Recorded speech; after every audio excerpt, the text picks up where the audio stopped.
മലപ്പുറം ജില്ലയിലെ വളാഞ്ചേരി മർക്കസ് കാർത്തല ശുങ്കം സ്ഥിതി ചെയ്യുന്ന പുളിയമ്മാട് മക്കാം റബീഉൽ അവ്വൽ മാസം അവസാന വെള്ളിയാഴ്ച എല്ലാ വർഷവും വിതരണം ചെയ്യുന്നു എന്നുള്ളതാണ്. പല ഭാഗങ്ങളിൽ നിന്നായി ജാതിഭേദമന്യേ ടോക്കൺ അനുസരിച്ചല്ലാതെ അരിക്കാണെങ്കിൽ വരിയിൽ നിന്ന് എല്ലാവർക്കും അരി വാങ്ങാം. കൂടെ ശർക്കരയും തേങ്ങയും പൊടിച്ചിട്ട അവിൽ കൂടെ നൽകുന്നു എന്നുള്ളതാണ് ഇവിടുത്തെ പ്രത്യേകത. അത് മാത്രമല്ല, ഇതിൻ്റെ സംഘാടകരിൽപ്പെട്ടവർ ദാഹമകറ്റാൻ സർബത്ത് വെള്ളവും നൽകുന്നു. ഇത് കാണുമ്പോൾ ചില വിമർശകർ ഉണ്ടായിരിക്കാം.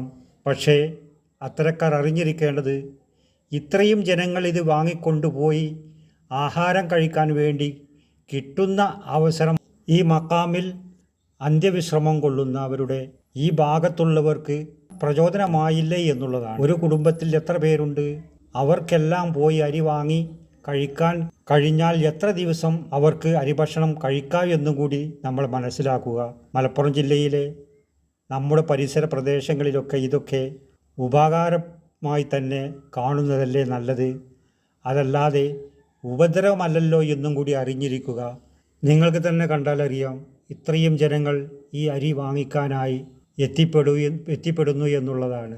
ഇത് നമ്മുടെ കാർത്തല മർക്കസ് തർബിയത്തുൽ ഇസ്ലാമിയ സ്ഥിതി ചെയ്യുന്ന ഈ ചുങ്കം ഭാഗത്തെ ഇറങ്ങുന്ന ഈ ജംഗ്ഷനിലാണ് ഈ ഒരു മക്കാം സ്ഥിതി ചെയ്യുന്നത്. എല്ലാ ജാതിഭേദമന്യേ ജനങ്ങളും ഇത് വാങ്ങിക്കുന്നു എന്നുള്ളതാണ്. കാരണം നിങ്ങൾക്ക് ഈ ദൃശ്യം കണ്ടാൽ തന്നെ മനസ്സിലാവും, അത് എല്ലാവർക്കും എത്തിപ്പെടുന്ന രൂപത്തിലാണ് ഇത് വിതരണം ചെയ്യുന്നത് എന്നും കൂടിയാണ് ഇവിടുത്തെ പ്രത്യേകത.